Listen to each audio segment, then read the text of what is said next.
Okay, another plot to go is the scatter plot, and they are also extremely useful to explore relationship between data, and we will come back to that in the next lecture when we talk about linear regression. But I want to introduce this here as part of the matplotlib arsenal that you develop. Um, it's a little bit different from the plots we had the histograms, because here now you're comparing two data types. So you have data on the x and data on the y axis that you have to supply. So here we're comparing the BRCA1 data with the BRCA2 data, for example. And then there are some new parameters, like for example, the S parameter, which gives you the size of the dots. So we can play around with that. The alpha again is the how transparent the color is. You can provide a color as you like. There's plenty of more parameters to configure this differently. Again, I refer you to the documentation. But let's have a look at the notebook and start playing around with that. So for that, let's go to the notebook.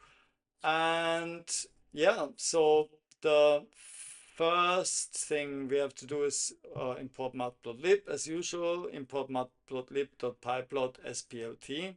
That is the standard way to import the visualization package.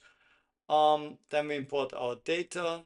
And now we do our first plot. So this is comparing BRCA1 with BRCA2 and setting the label, setting a title. We're setting a grid here that we want to, let's make that grid a little bit stronger. Let's say 0.8 so we can see it better.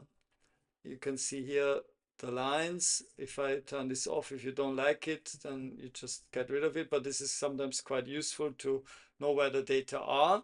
So just maybe if you're not familiar with this type of plots, what you have here is the expression of BRCA2, the expression of BRCA1.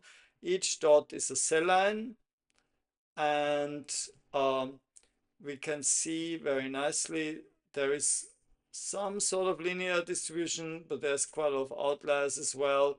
This is not a very straightforward relationship that BRCA1 and BRCA2 are connected in a linear way, so that all low expressing BRCA1 cells also are low expressing in BRCA2.